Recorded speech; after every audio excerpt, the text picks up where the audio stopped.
السلام علیکم ورحمۃ اللہ وبرکاتہ۔ اس ویڈیو میں ہم یہ جانیں گے کہ ہم مخلوط مطالعات یا جسے مکسڈ میتھڈز کہا جاتا ہے کیوں استعمال کرتے ہیں۔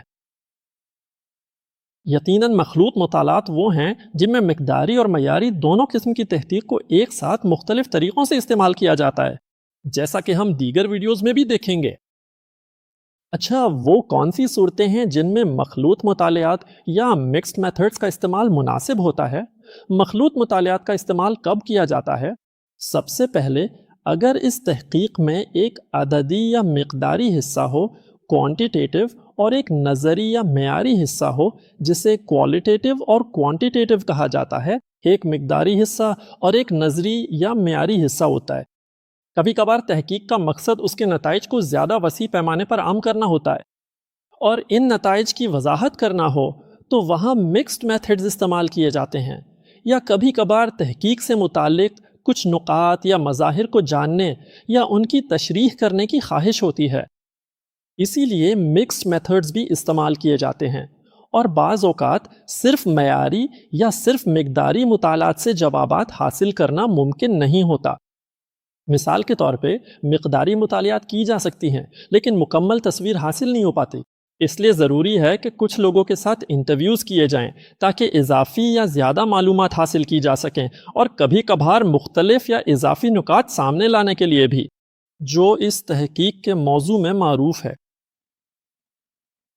اچھا، یہ وہ تحقیق ہے جسے آپ مختلف یا مکس اسٹڈی کے طور پر جانتے ہیں۔ اب وہ کون سے نکات ہیں جہاں مکس یا ملاپ کیا جاتا ہے؟ ظاہر ہے کئی ایسے نکات ہیں جہاں یہ ملاپ ہو سکتا ہے۔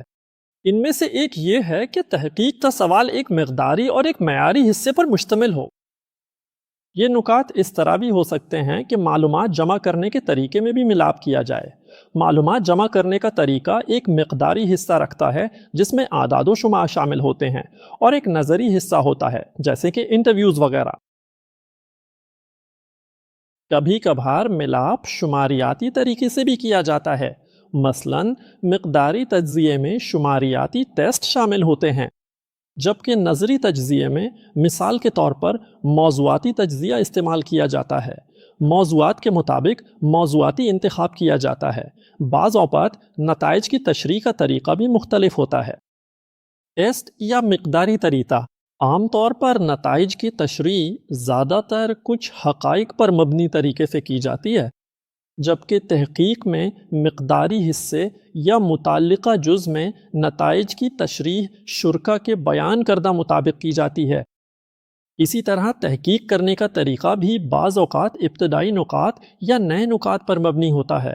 اس میں پہلے معیاری کوالیٹیٹیو مطالعات استعمال کی جاتی ہیں، پھر جب نظریہ یا مفروضہ قائم ہو جائے تو مقداری کوانٹیٹیٹیو مطالعات استعمال کی جاتی ہیں۔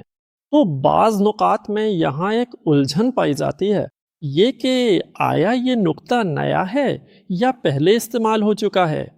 عموماً مقداری مطالعات میں نمونہ لینے کا طریقہ اس طرح ہوتا ہے، یا تو امکان کے ساتھ یا بعض صورتوں میں بغیر امکان کے، لیکن عموماً مطالعات میں یہ طریقہ زیادہ پسند کیا جاتا ہے۔